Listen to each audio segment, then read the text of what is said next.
अस्सलाम वालेकुम to all of you. और अल्लाह करे कि आप सब लोग बिल्कुल मज़े में हों, क्योंकि शुक्र अल्हम्दुलिल्लाह मैं तो बिल्कुल फ़र्स्ट क्लास हूँ। ये सारे बैग देखकर आप ये समझ ही गए होंगे कि मेरी मामा अब कराची से वापस आ चुकी हैं और बाबा भी वापस आ चुके हैं। लेकिन अफ़सोस इस बात का हो रहा था कि मामा जब वापस आईं तो उनकी तबीयत इतनी शदीद ख़राब थी, मतलब उनको उल्टियाँ आ रही थी, सर में बहुत ज़्यादा दर्द हो रहा था।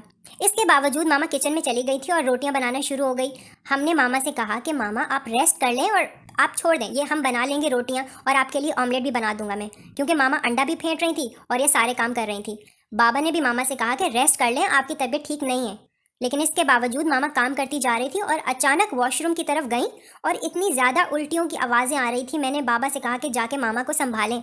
फिर बाबा गए थे और मामा को संभाला। उसके बाद हमने मामा को सोने के लिए लिटा दिया था और सारा काम फिर हमने खुद किया। और जब शाम को मामा उठी तो फिर उन्होंने खाना खाया था और उनको हमने मेडिसिन भी दी थी। फिर उनकी तबीयत आहिस्ता आहिस्ता कुछ बेहतर हो गई थी। और मामा हमारे लिए शादी वाले घर से सीख कबाब लेकर आई थी और चिकन बोटी लेकर आई थी और क्या होते हैं वो नान नान भी लेकर आई थी और कोका कोला भी लेकर आई थी। उसके कैन थे छोटे छोटे। कोई तरीका है भीख मांगने का?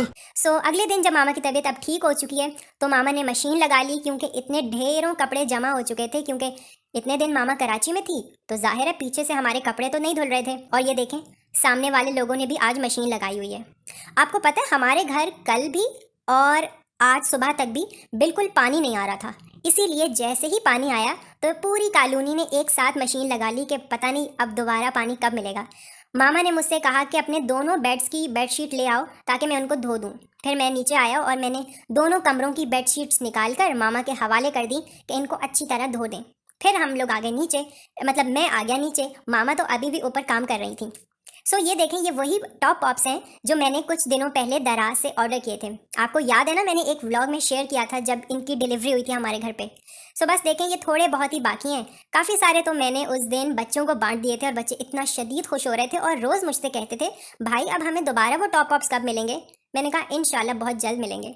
यहाँ पर ये देखें, मामा मैट खरीद कर लाई थी। ये ब्राउन वाला मैट मैंने सोचा कि मैं अपने कमरे के वॉशरूम के सामने लगा दूं। लेकिन यहाँ पर इसके नीचे इतनी मिट्टी थी पुराने मैट के नीचे कि मैंने सोचा अभी तो अच्छा मौका नहीं है। जब मामा काम वाली से ऊपर की सफाई करवा लेंगी और ये जगह बिल्कुल साफ हो जाएगी फिर ही मैं ये नया मैट यहाँ पर रखूंगा। We don't care. Let me tell you, we don't care. या अल्लाह, ये हारिस भाई के कमरे में हम जब भी आते हैं यहाँ पर हमें बोतलें पड़ी हुई नजर पता नहीं क्यों आती हैं। हाँ सच में, हम जब भी हारिस भाई के कमरे में आते हैं चारों बेड के कोनों की तरफ ढेरों ढेर बोतलें होती हैं।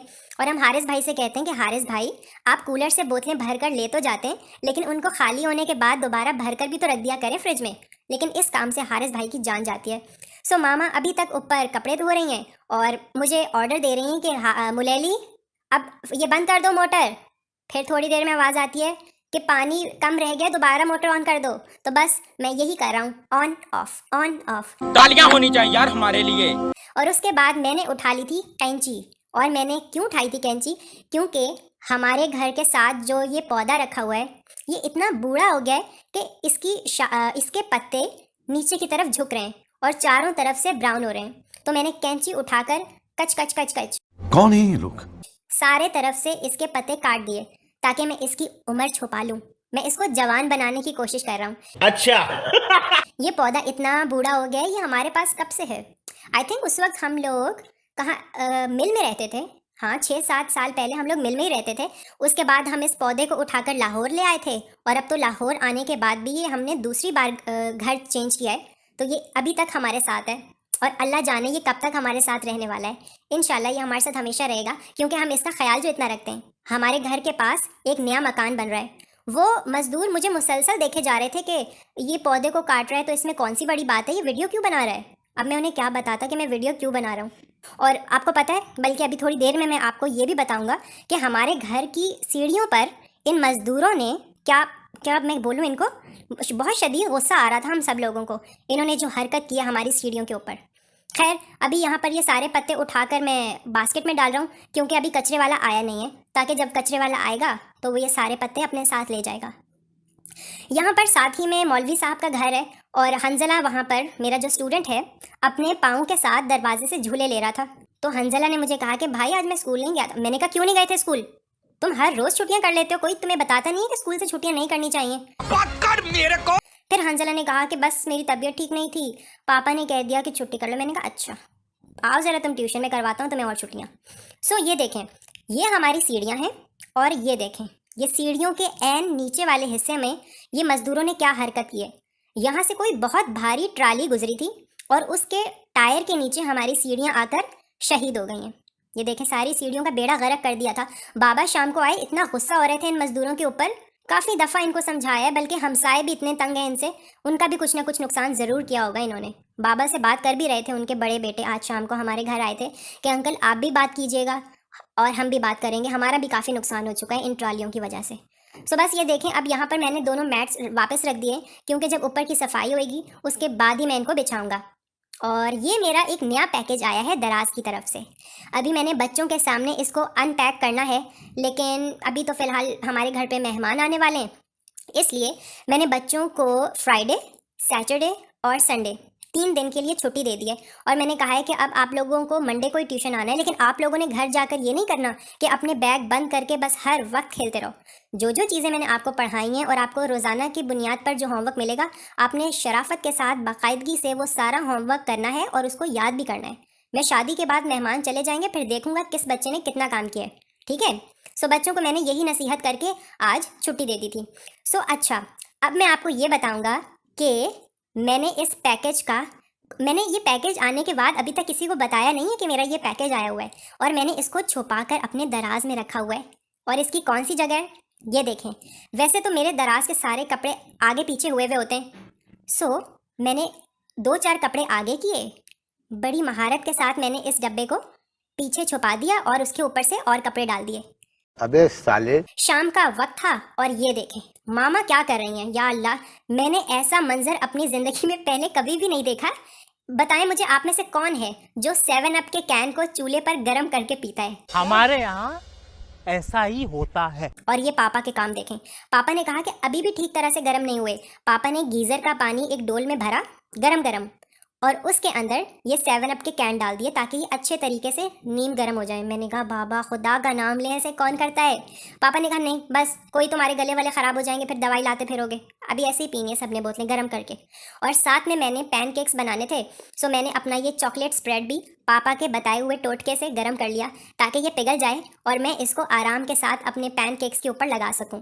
सो अब हो चुका है नेक्स्ट डे का टाइम और कल हमारे मेहमान आने वाले हैं, यानी कि आज वो अपने घर से चलेंगे शाम को ट्रेन में, और कल हमारे पास वो सुबह के वक्त पहुंच जाएंगे। मामा ने उनके लिए पाए मंगवाए हैं पापा से, बकरे के पाए जो मामा आज बनाएंगी। और मामा ने पूरी उसे क्या बोलते हैं मुझे याद नहीं आ रहा, शोकेस, मामा ने पूरे शोकेस के बर्तन निकाल दिए और मुझे कहा कि इनको साफ़ करो। और ये मेरे करतब देखें, मैं इनको साफ़ कर रहा हूँ। और सारे अम्मी ने धो दिए थे लेकिन कहा था कि इनको खुश करो, हाँ साफ़ नहीं करो खुश करो। मैं इनको साफ़ कपड़े, क्या बोला तूने? कपड़े बोल रहा हूँ, मुझे क्या हो रहा है, साफ़ कपड़े से खुश करके इनको मैंने यहाँ पर रख देना था। यही ड्यूटी थी मेरी आज की, बल्कि कहाँ ये ड्यूटी नहीं थी, अभी तो बहुत सारी ड्यूटियाँ बाकी हैं मेहमानों के आने से पहले, और भी इतने काम है। चटाई साफ़ करनी है और गद्दे निकालने हैं संदूकों से, और भी पता नहीं क्या क्या काम है। सो ये देखें, ये वाले ग्लास का सेट है, इसको टॉप वाले शीशे पे मुझे रखना है। और मुझे डर लग रहा था कि कहीं वीडियो बनाने के चक्कर में अगर ये टूट गया तो फिर या तो मैं रहूँगा या फिर ये ग्लास रहेंगे। मामा किचन में काम कर रही थी और मामा इतना गुस्सा करती है मुझ पर, अगर मैं मामा कोई काम बताती है ना मुझे, तो मैं वीडियो बनाता रहता हूँ उस काम की और करता भी रहता हूँ। लेकिन मामा कहती हैं वीडियो की क्या ज़रूरत है, बस शराफत के साथ काम करो, हर वक्त की अदाकारी ज़रूरी नहीं है। बात तो सही है। मामा ने मुझे ग्लास वगैरह साफ़ करने और रखने के बाद कहा कि मुलैली, मैंने कहा जी मामा कोई और भी काम है? मामा ने कहा नहीं और तो कोई काम नहीं है। अच्छा चलो ठीक है, अब तुम ऊपर जाओ रेस्ट कर लो।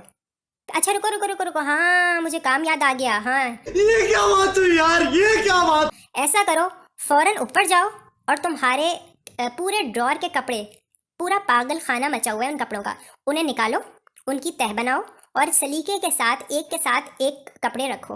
पैंट सारी एक तरफ रखो, ट्राउज़र और बनियानें सारी एक तरफ रखो, शलवार कमीज़ एक तरफ रखो, शर्ट्स एक तरफ रखो। समझ आ गई? नहीं।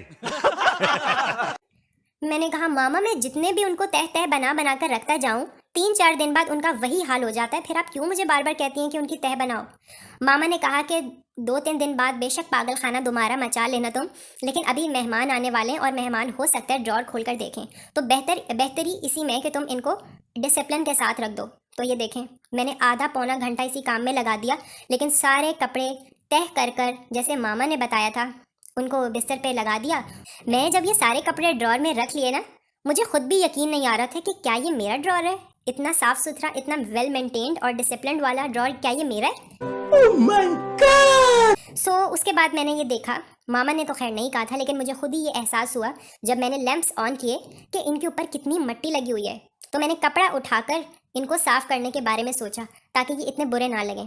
तो ये देखें, ये वाला लैंप मैं साफ कर चुका हूँ और ये वाला लैंप अभी मुझे साफ करना है।